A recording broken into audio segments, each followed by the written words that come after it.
Alors, je dirais, là, vous avez 4 dates, 3 étapes. Être sur les réseaux sociaux d'entreprise, c'est dans l'ADN du groupe Orange France Télécom. À un moment, autour de 2000, on est passé de la Net Company à la Phone Company avec la création de Wanadoo. Le contraire. Oui, plutôt le contraire. Merci Laetitia. C'est exactement ça. Peut-être qu'on y reviendra d'ailleurs. Dans tous les cas, à l'époque, c'était Phone Company, Net Company, et tout naturellement, nos chercheurs étaient sur ces problématiques. Et puis, en 2009, il y avait 7 expérimentations. Tout à l'heure, Laetitia a cité l'une des expérimentations qui était plus qu'une expérimentation, puisque là, on était sous la pression de la concurrence. Et en 2009, ça existe, mais en 2006, on a le Technocentre qui se crée avec un réseau social qui répond à la nécessité suivante: diviser par 2 le temps de latence entre l'invention et le produit entre les mains du client. Donc créer un réseau social, ça nous permettait d'identifier les femmes et les hommes qui maîtrisaient le mieux l'état de l'art sur des projets véritablement en rupture très rapidement. Donc diviser par 2, ça c'était le deuxième phénomène des réseaux sociaux, diviser par 2 le temps de latence entre l'innovation et la mise sur le marché des produits. Et puis le troisième phénomène, c'est celui dont je vous ai parlé, qui est donc lié à la crise. Et à ce moment-là, on se dit, puisqu'on a 7 expérimentations, certaines étaient parties sur Blue Kiwi, d'autres étaient sur SharePoint, d'autres solutions. Il y avait aussi bien des réseaux sociaux qui intéressaient 50 personnes que celui que je menais, 4000 marketeurs. Donc là, on se dit, fort de ces expériences-là, on prend la quintessence, on fait un cahier des charges, on fait un appel d'offres et on retient Microsoft SharePoint. Pourquoi Microsoft SharePoint? Ça a été un gros débat chez nous, tout simplement parce qu'à l'échelle du groupe Orange, vous avez entendu, on est sur 140 pays, 170 000 collaborateurs. Pouvoir nous suivre s'il y a un incident technique, il n'y en a pas beaucoup qui ont cette capacité-là, et aussi de sécuriser les données. Vous verrez aussi pourquoi, pour nous, c'est très important. Donc, c'est Microsoft qui nous suit dans cette affaire-là. Et donc, je disais 3 points clés. C'est dans l'ADN, c'est les marchés qui imposent, et puis une crise structurelle, crise sociale. Et là, on fait un choix qui est un choix assez peu commun, je pense, aujourd'hui. On se dit, on va directement être supra-métier. Donc c'est un seul réseau social pour l'ensemble des collaborateurs. Et puis les chiffres, vous les voyez apparaître en bas, 33 000 membres, 1300 communautés, de 20 à 50, voire 60 000 pages vues par jour. Je précise, c'est un seul réseau social, 1300 communautés. Oui. Mais un point qui me semble important de préciser, c'est qu'il n'y a pas une communauté qui est la communauté de tous. C'est-à-dire chacune est thématisée. Voilà, il n'y a pas de wall group.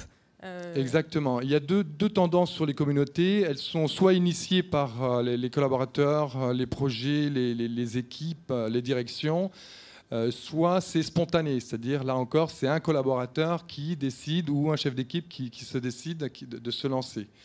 Alors, c'est très bien une communauté qui se crée, par exemple, typiquement, suite à une réunion telle que la nôtre ce matin, on veut se retrouver et continuer à échanger, on crée une communauté. Ça, typiquement, c'est une communauté spontanée.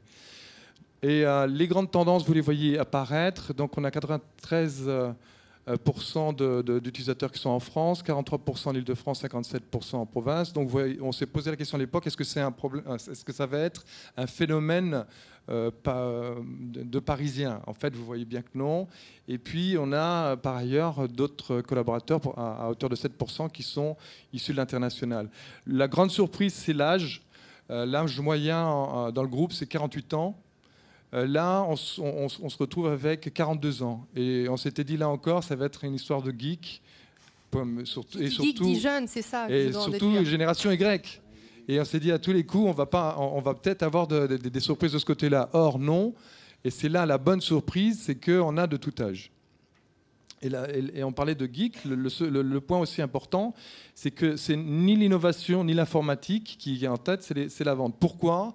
Parce qu'en définitive, un garçon qui vend des produits ou une fille en Alsace et qui est scotchée par une question d'un client, il est bien content d'avoir une communauté d'experts, ou soudain un collègue qui est sur Nice a eu la même question, mais lui au moins il a la réponse. Et donc ça permet aussi, ce qu'il faut savoir, c'est que le réseau social, sous la forme communautaire, rompt l'isolement. Et ça, c'est ce qui est ressorti. Vous voyez donc après 35% informatique, 17% fonction support, 5% innovation et prospective, et enfin 1% contenu et production multimédia. Des belles histoires. Alors là, il faut savoir l'autre tendance de fond. On a volontairement placé le réseau au niveau des individus. Pourquoi ? Parce qu'on part, nous, du principe que le phénomène essentiel aujourd'hui dans nos entreprises, c'est que l'individu est le média. C'est lui qui est émetteur-récepteur d'informations. C'est autour de lui que se cristallisent, je dirais, les opinions sur l'entreprise. Donc, aujourd'hui, il faut savoir que dans nos communautés, on a démarré en positionnant sur l'environnement, le Plaza sur l'environnement direct ou indirect de travail. On a eu énormément de communautés qui sont créées pour des problématiques caritatives, d'autres de sport, d'autres de passion de l'apiculture. Et on a 30% de nos communautés qui sont issues de cette mouvance-là. Et nous, on part du principe que la performance sociale sert la performance économique. Donc, un personnel qui est bien dans ses baskets, il est par conséquent bon au boulot. Et 70% donc, des autres communautés sont professionnelles. Je ne vais pas vous les détailler là tout de suite, peut-être plus tard. Celle de gauche, en tous les cas, elle nous a permis, en une semaine, d'avoir une réponse sur un projet clé qui était la Livebox 2012, c'était en 2011. Le lundi, le chef de projet pose une question. Le vendredi, il a 12 réponses. La semaine d'après, le lundi en 8, on crée une expérimentation en R&D. Donc on a fait quoi ? On a fait un gain d'argent, puisqu'on n'est pas... Cette communauté, elle représentait 1200 personnes inscrites sur leur profil enrichi. Et parmi les 12 répondants, donc, il y avait un certain nombre de réponses intéressantes. Donc, en tous les cas, on a fait l'économie d'un panel, d'une agence marketing pour un panel représentatif. Premier gain. Second gain, poser une question le lundi, avoir 12 réponses le vendredi, time to market, on y est. Troisième gain, on a donc eu des éléments. On a exploité une idée parmi les 12, mais on a gardé dans notre calebasse les 11 autres idées, on va bien sûr les exploiter. Donc ça crée un patrimoine très conséquent pour nos entreprises. Quatrième gain, il y a une valeur de vertu au travers de ces démarches-là. Il faut savoir que nos camarades, il y a une autre communauté qui travaille sur la fibre, et eux, ils ont emprunté la même démarche. Et puis enfin, last but not least, le cinquième gain, c'est la reconnaissance des collaborateurs. Bien évidemment, ceux qui nous ont posté leurs bonnes idées, on les a reconnus. Et puis vous voyez sur le centre et puis à la droite, plus du domaine des 30% du caritatif ou du passionnel. Donc c'est en fait le cloud computing, tout à l'heure avec Karl on en parlait. Mais nous, le cloud computing, quand on a commencé, c'était vraiment, c'est qu'à le dire, nébuleux. Donc beaucoup de gens nous ont dit mais c'est quoi ce truc ? Et en définitive, il y avait des garçons qui étaient experts dans le cloud et des filles. Et ils se sont dit, ce qui serait sympa, c'est comme on est passionné de théâtre, c'est qu'on fasse des petites scénettes pour d'une façon très pédagogique expliquer ce qu'est le cloud computing. Et enfin, à droite, mais ça parle de soi, courir à 100%. En fait, on a un garçon qui faisait le semi-marathon de Paris. Il a lancé sa communauté, il a fait du recrutement. Et derrière, il y a un élément où, là aussi, en termes de valeur, retour sur valeur, où c'était des fiertés d'appartenance, fédérer des bonnes volontés autour du caritatif. Ça aussi, ça fait partie du sens. Et en communication interne, bien sûr, Laurent, je pense qu'on est tous ici assez convaincus de l'importance. Donc voilà, 3 exemples. Et pour terminer, 4 points qui intéressent les communicants. Je pense qu'il y en a beaucoup ce matin. On ne démarre pas un réseau social d'entreprise comme les réseaux sociaux. Il y a des habitudes de consommation dans l'entreprise. Il faut les connaître.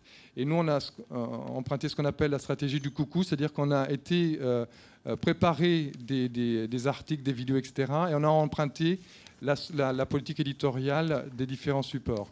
Second point, de la notoriété à l'usage. Donc les 6 premiers mois, on a travaillé sur c'est quoi, pourquoi. Et à partir de juin, comme vous voyez, on a eu les fils d'actualité qui ont commencé à exister par eux-mêmes. Et on a aujourd'hui tous les lundis un pic en termes de consommation d'informations via le réseau social.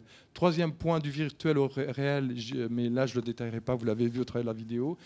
Puis enfin, très important à notre sens, on tient une ligne qu'on lâche absolument pas, c'est véritablement de veiller à ce que chaque semaine, il y ait des hommes et des femmes et des communautés qui, 3 fois au moins, on a un changement de tête, je dirais, sur la homepage de Plaza, parce qu'on en prête bien sûr à l'intranet. Voilà.